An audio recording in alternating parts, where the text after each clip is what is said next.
Ladies and gentlemen, it's Lane back at you with Wilders Outdoors. Got some bad news, obviously. We're on video number 3 of the world's cheapest duck boat build, and I lost a bunch of footage. So I'm gonna redo it. Just so you guys, I saw a lot of questions get asked, and I want to clarify some things.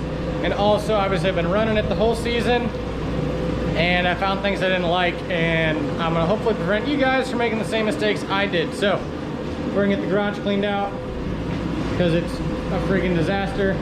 Got the heater going. I'm gonna lose all my heat because I need to get my motor in here and re-weld some things and stuff and things. Got to get rebuilt. But I got to get all this garbage out of here and make some room.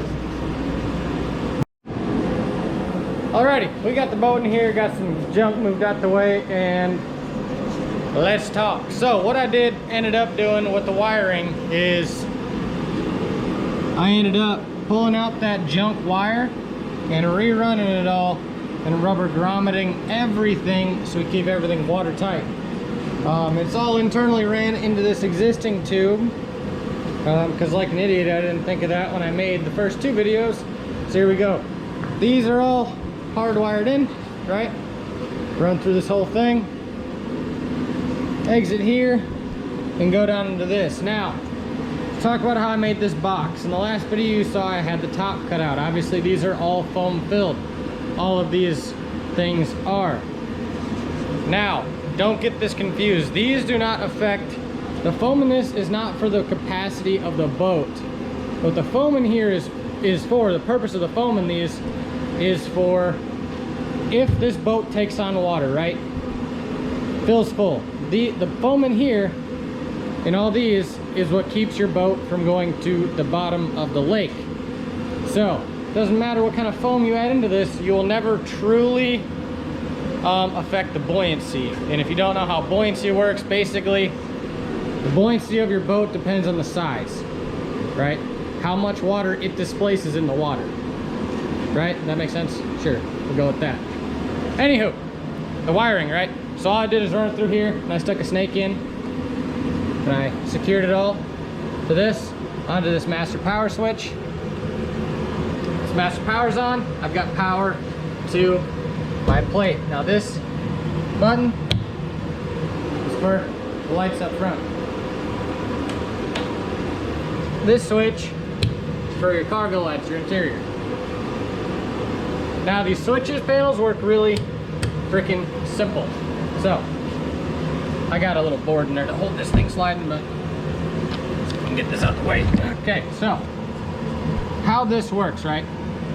This is my negative wire wrapped in black tape because I'm just kind of trying to go cheap, but you can ground everything, including the switch panel, which it'll have a red wire and a black wire running off this. Now this red wire that comes with it needs to go directly to the battery. So you see how this runs directly to my main power switch, which runs to the positive of the battery.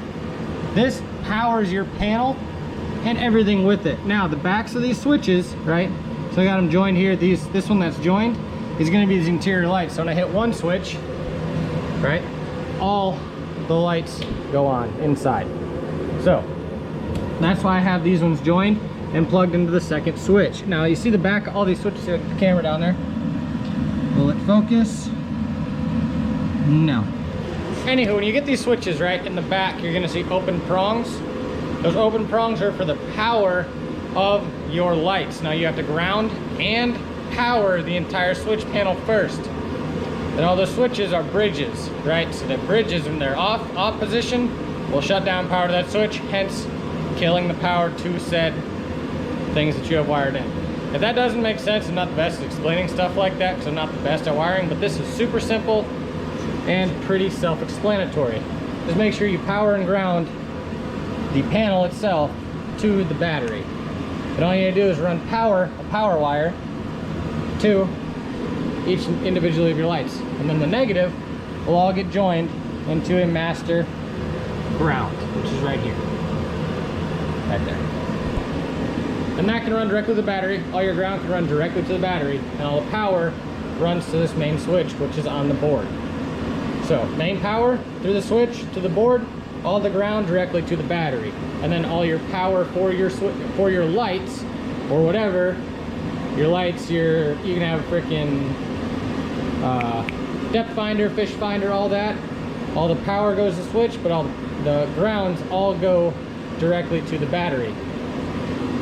I hope that all makes sense. So that's how the wiring was done, and the box is just built out of some marine plywood cheap sheet I got in the backyard for other projects. But let's talk mud motors. So there's a 12 horse Briggs & Stratton on a custom built mud motor. So this is not a kit, this is all custom built, which comes with some negatives. Let's talk about the negatives. So every time I run this, I have to grease all these zerts. I'll take my homemade cover off, which is out of the boat seats that you guys saw me remove from this thing.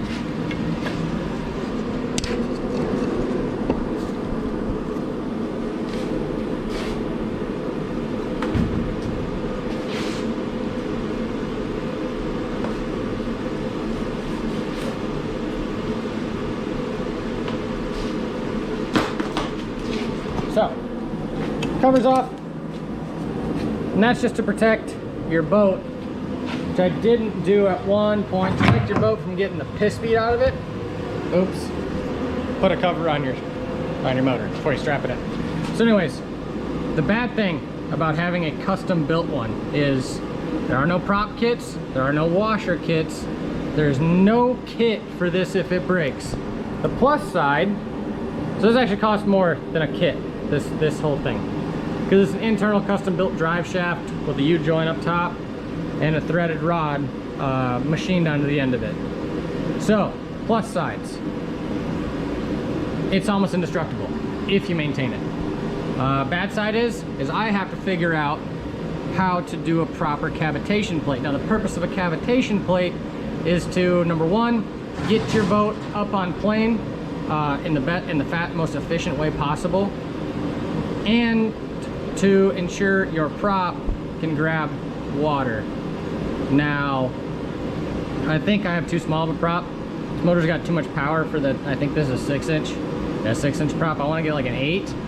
But the ratio for your cavitation plate, which I did not know until just recently, is it needs to extend out to 1 inch to 2 inches past your prop, and only about a 1/2 inch above. So if I run this angle out where I'm at, this angle needs to be like down here.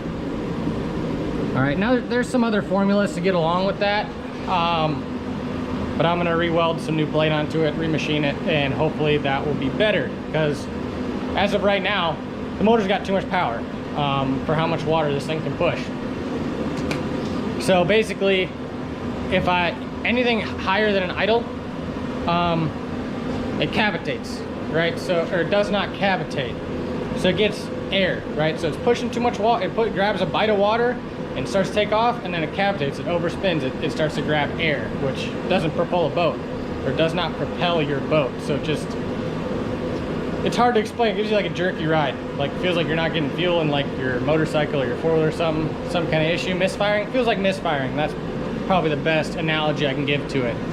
So I'm gonna try and eliminate that so I can get this little boat, since we packed it down with 3 people, this stacked as high as you can think with frickin' decoys and an A-frame, 3 people standing in this, plus the dog sitting on the back, trying to balance the weight, only sitting about yay high out of the water. Good time. You'll see a video of us running that way overloaded, way past capacity, which I do not recommend you try, but if you're duck hunters, you're gonna do it anyways. So I think I'm actually gonna get a bigger boat next year, so this one will be for sale. If you live in Missouri, minus the motor. Motor's way too big for this boat. That's got too much power for this little boat. But let's get after it. And one more thing before we move on. The paint, I ended up going with an all timber. So it's just spray paint tan solid, use your blotch from a big pattern, and matte black for timber, right? And you just kind of overlap that till it all looks good. Cool, and then clear coat it. Don't forget to clear coat, otherwise you waste all your time. They make a matte clear coat, Rust-Oleum makes it, looks good.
Alright, so just finish squaring this off. I'm gonna melt this, weld this on, and square this thing off a little bit. And then shape it, paint it, and that should give me that 1.5 inches hanging off over the prop that I should need. Then I just have to bend it down so where angle's more like down here. Right now I'm just testing some wire speed and that looks good. So this is one of those Brunshine kind of home welders. It's not like the one I got in my shop, but for 1/2 inch steel plate, that's not a terrible bead for a gasless welder. So that's what we're going to use. And we'll see how she goes. So we can get her hooked up. If long enough, I might have to move this over, but I'll get this thing tacked on and we'll see how she goes, man. It's one of the daily job to squeeze through the crevice, collect film material, and check for cameras flash. A few days later, what is midday heat. It sends out the cable, circuit from cameras.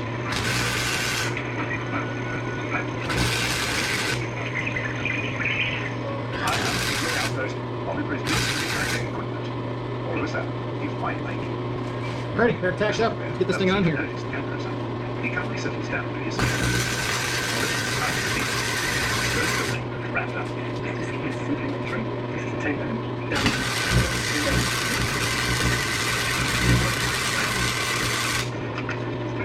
This'll work. This will work.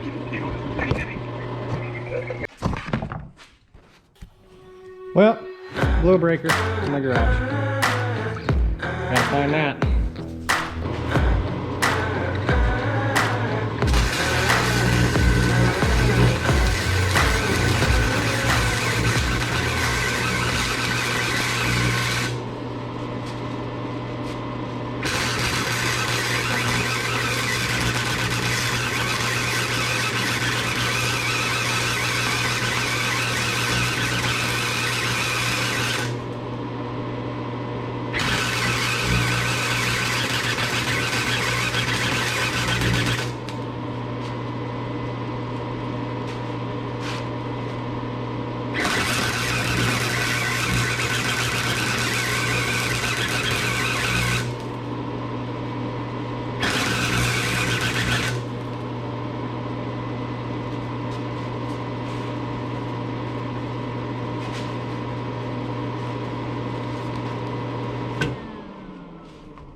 Not too shabby for a $100 home welder.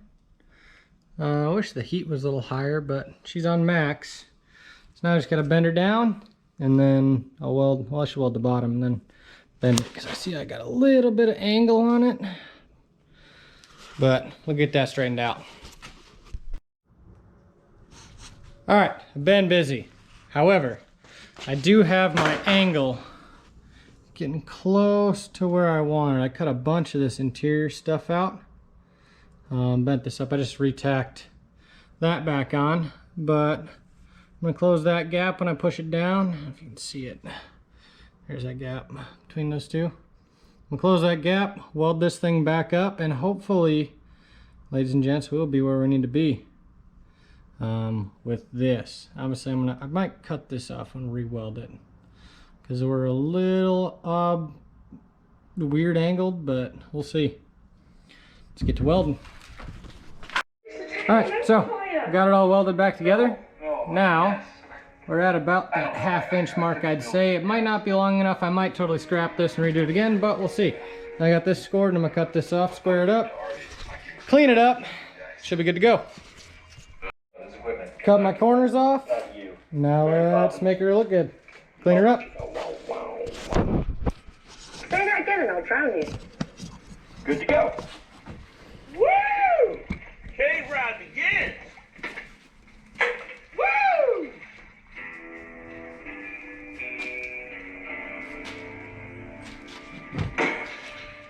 Cave on.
Alrighty.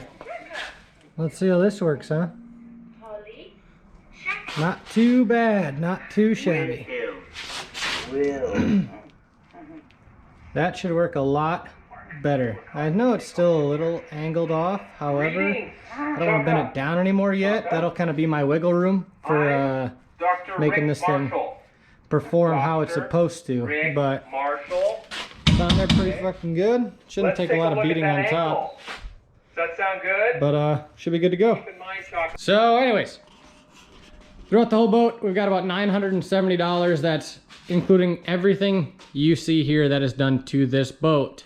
The only thing that is not factored in that cost is tools that I've already had and kind of maybe somewhat purchased for this build, like this welder my wife got me for Christmas, and the grinder I bought for this, which is just a cheapo Walmart, because I think it was like 12 bucks, but it works.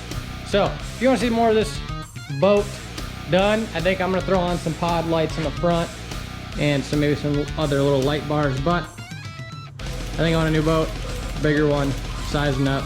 This one's too small for us. But if you like the video, click the little button, like the video. If you want to see more of this boat, what we do with it, the birds we kill, everything that happens from New York, Michigan, Wisconsin, Colorado, Illinois, Missouri. You want to see all these hunts? Follow us on little old YouTube right here. Hit the subscribe button. Follow us on Facebook and Instagram to keep up to date with everything we do on a daily basis. We hunt a lot, we fish a lot. We like to go party a lot with toys and stuff. So if you like all that kind of stuff, give us a thumbs up. Thanks, y'all. That's it for me on this one.